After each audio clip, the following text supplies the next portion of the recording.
soulmate semuanya, selamat datang di acara Kelapa, kegiatan langkah perdamaian episode pertama. Nah, di episode pertama ini bareng Rena akan membahas teknologi semakin maju tapi moral semakin mundur.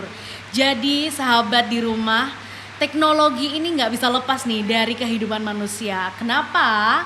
Karena teknologi diciptakan untuk mempermudah kehidupan manusia. Tetapi sayangnya teknologi ini justru memberikan dampak yang negatif juga kepada manusia. Banyak manusia yang sudah kehilangan jati dirinya. Tapi hal ini juga diakibatkan oleh hal-hal yang tidak seimbang. Nah, karena hal-hal yang tidak seimbang ini banyak sekali kejadian-kejadian di luar sana. Salah satu contohnya adalah kenakalan remaja, pergaulan bebas, sampai saat ini penyalahgunaan narkoba yang lebih besar lagi. Nah, untuk menanggapi hal itu, kali ini Rena bakalan ngobrol bareng Bapak Hedi selaku aktivis sosial. Selamat sore Bapak. Selamat sore. Mungkin bisa sapa-sapa dulu nih ke sahabat di rumah. Oke, baik. Assalamualaikum, selamat sore semuanya. Wah, Bapak Hedi terima kasih waktunya sudah Baik. menyempatkan. Nah, kali ini Rena bakalan ngajak Pak Hedi untuk ngobrolin tentang permasalahan teknologi yang ada di dunia kali ini dan berdampingan dengan manusia ya. Ya. Otomatis teknologi itu tidak bisa lepas dari kita. Nah, sebenarnya apa sih yang menyebabkan permasalahan teknologi ini kerap menjadi persoalan di sosial? Oke, baik. Karena begini Mbak ya, adanya suatu kemajuan teknologi pada zaman milenial sekarang ini, ya kan, kerap kali digunakan dengan hal-hal yang negatif gitu. Tidak dibarengi dan tidak diimbangi dengan hal-hal yang positif gitu. Contohnya misalkan dari hal-hal yang bersifat keagamaan, misalkan sifatnya kesosialan gitu. Jadi kita hari ini sebagai anak muda milenial sekarang ini, lahir di zaman sekarang, seharusnya dan sepatutnya kita kembali kepada jati dirinya gitu. Seperti itu, kembali kepada fitrahnya sebagai manusia itu. Karena teknologi itu diberikan oleh Allah Subhanahu wa taala, ya kan, kepada kita hari ini. Untuk apa? Untuk digunakan sebagai sarana gitu. Untuk sarana apa? Sarana komunikasi antar dari satu sisi ke satu sisi gitu. Dijadikanlah sebuah komunikasi yang baik seperti itu. Teman-teman hari ini kerap dijadikan sebuah negatif gitu. Kayak semacam tawuran lah komunikasinya, narkoba lah, hubungan bebas lah dan sebagainya.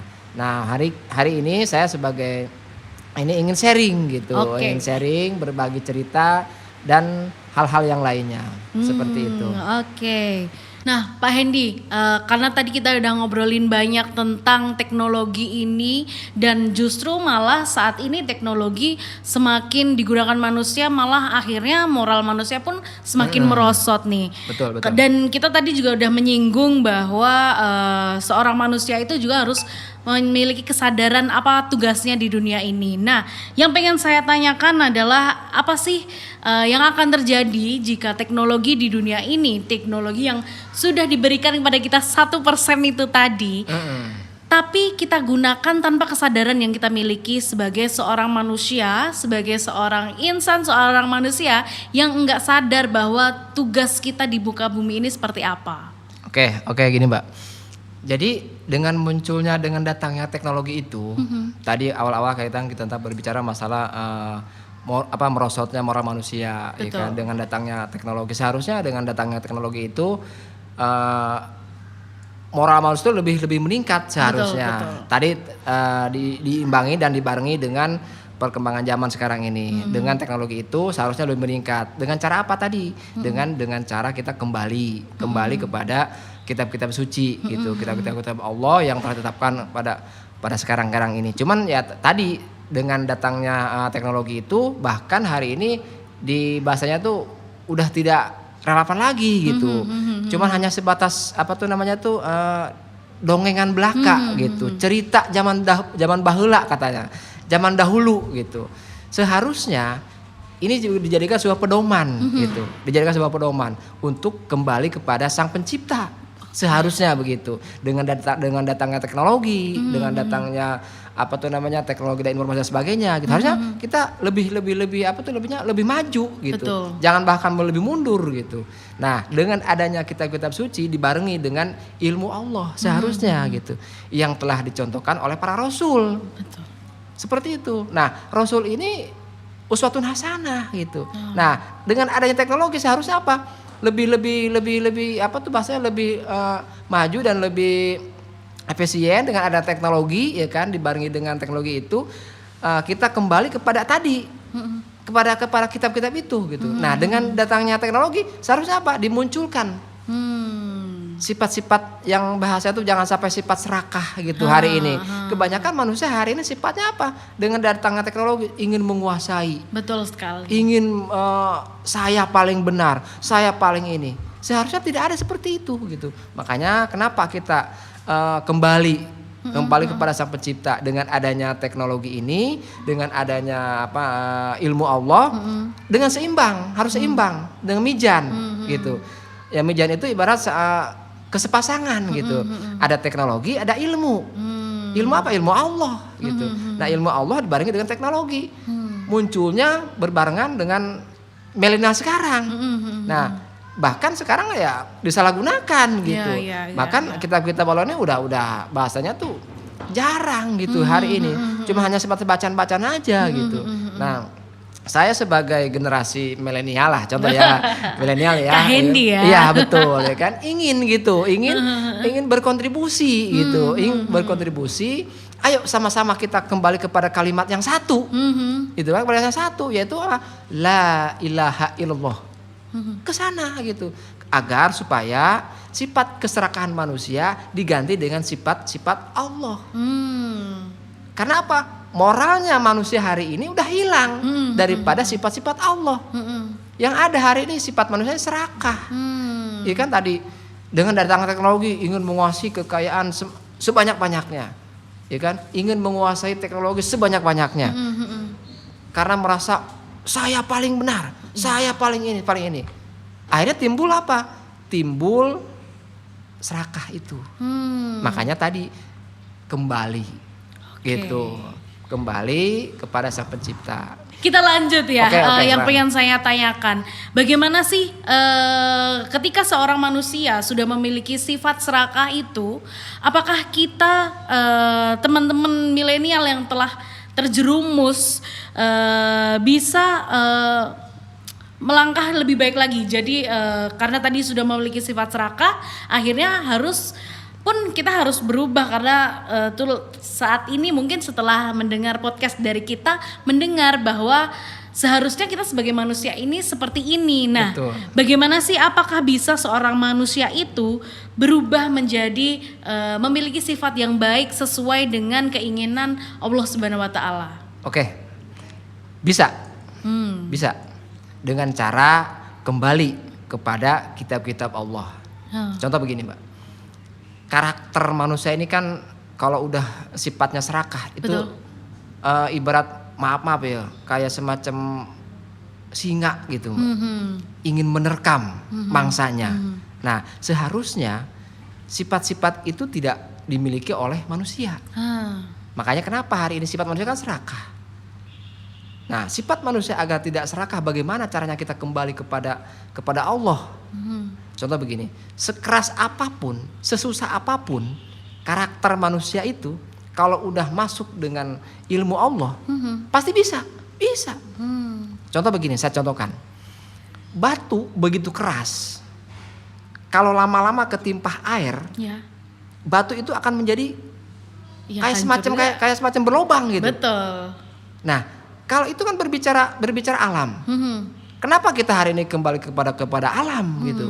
Karena alam semesta ini memberikan kontribusi kepada kita, kayak semacam oksigen, makanan, tumbuh-tumbuhan dan sebagainya.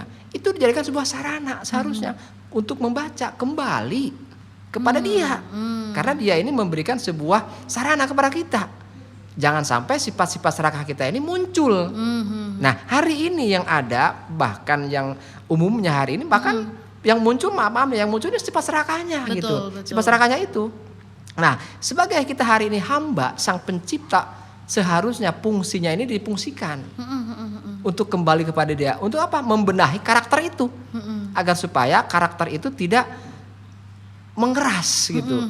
Nah, dengan adanya ilmu Allah, teknologi, ilmu dan sebagainya, sains sebagainya, seharusnya bisa gitu. Bisa dengan membaca, mengikro. Kalau ingin melihat sifat-sifat Allah, lihatlah alam semesta. Alam semesta ini guru gitu seharusnya. Makanya apa? Allah memberikan 3 faktor sarana kepada kita. Pendengaran, penglihatan, dan akal pikiran. Untuk apa tujuannya? Untuk dipergunakan sebagai sarana. Sarana apa? Mengabdi. Kepada siapa? Kepada Sang Kholik, itu Allah. Tapi hari ini bahkan ya dengan datangnya teknologi udah bener-bener merosot gitu. Dengan adanya teknologi itu gitu. Dengan adanya medsos yang ada sekarang gitu. Bahkan yang dimunculkan di medsos ini hiburan-hiburan yang maaf kayak seronok lah gitu ya. Betul. Ini kan bikin apa tuh bahasanya menghancurin moral gitu. Betul. Nah, saya sebagai generasi milenial nih ingin gitu, ingin berbagi gitu, kembali kepada dia, kepada dia. Nah, contoh begini. Laqad kana lakum fi Rasulillahi uswatun hasanah. Sudah ada pada diri seorang rasul suri teladan, contoh yang baik yang seharusnya dijadikan uswah buat kita. Tapi dijadikan hari ini apa coba? Sebatas sunnah rasul apa ya? Apa ya gitu. Nah, hari ini nggak paham gitu. Dengan ada teknologi seharusnya apa? Diklik dari Mbah Google sekarang. Iya. Apa sih sunnah rasul? Yang muncul apa coba? Betul. Yang enggak gitu. Nah, makanya tadi dengan adanya kitab suci, kitab-kitab Allah hari ini, kita kembali kepada dia. Untuk apa tujuannya? Untuk membaca, lihatlah alam semesta. Kalau ingin melihat kebenaran yang hakiki, lihatlah alam semesta. Gitu. Alam semesta ini memberikan kontribusi dan memberikan uswah dan memberikan kebaikan dan memberikan survive kepada kita gitu. Seperti itu. Lalu gimana sih caranya buat teman-teman milenial di rumah sana biar mempelajarinya nih, mempelajari lebih dalam. Betul. Karena kalau tadi pertanyaan saya, apakah bisa berubah dari yang tidak baik menjadi baik? Tentunya bisa. Dan dengan cara salah satunya melihat, membaca apa yang terjadi di alam semesta saat ini. Betul. Nah, bagaimana nih cara saya mengajak teman-teman di rumah sana yang sedang mungkin sekarang lagi memikirkan caranya gimana nih cara keluar dari keterpurukan ini. Nah, bagaimana sih cara mempelajarinya, Kak Hendy? Gampang sebetulnya. Tadi dengan 3 faktor sarana yang Allah berikan kepada kita, itu adalah sarana. Pendengaran, bisa melihat. Mendengarkan, bisa mendengar dengan audio visual dan sebagainya. Memahami dengan akal pikiran kita. Kitab-kitab suci ini untuk dipahami, dipelajari dengan alam semesta. Nah, dengan ilmu Allah yang hari ini sangat luasnya bukan main, ya kan? Tinggal kita bagaimana menyelaraskan dengan teknologi itu, ya kan? Betul. Dengan teknologi itu kita selaraskan, karena dijadikan sebuah sarana gitu. Nah, contoh begini. Muhammad lah, jadi jangan jauh-jauh ya. Karena kalau dari Adam kan, dari Adam, Nuh, Ibrahim, Musa, sampai kepada Isa, sampai kepada Muhammad. Nah, yang paling dekat Muhammad. Betul. Rasul Muhammad, ya kan, sallallahu alaihi wasallam. Dia telah memberikan uswah atau contoh yang baik buat kita. Bagaimana sih mengabdi dan kembali kepada dia baik dan benar. Muhammad dulu sebelum Rasul Muhammad, ya kan, Rasulullah SAW bersabda, dia sebelum wafat atau dia meninggalkan berbicara masalah 2 perkara nih. Taraktu fikum amroini ma in tamasaktum bihima lan tadilu abada kitabullah wa sunnatur rasul. Aku tinggalkan kepada kita nih semua nih generasinya 2 perkara. Apabila kalian berpegang teguh kepada 2 perkara tersebut, kalian tidak akan tersesat selama-lamanya. Apa sih 2 perkara itu? Kitabullah wa sunnatur rasul. Kitabullah adalah undang-undang, aturan, hukum, sistem yang ditinggalkan oleh Rasul. Bentuknya apa hari ini? Kitab-kitab suci. Contoh sekarang Al-Quran. Nah, pedoman hidup itu Al-Quran, petunjuk yang seharusnya dan seyogianya oleh umat manusia dipelajari, dijadikan sebuah pedoman hidup. Itu yang pertama, kitabullah. Yang kedua, sunnah Rasul. Sunnah Rasul itu apa? Perjalanannya Muhammad dari kondisi fase iman sampai kepada fase Madaniyah, Makiyah dan Madaniyah, ya kan? Di mana dua fase ini Muhammad mempraktekkan perjalanan beliau, ya kan?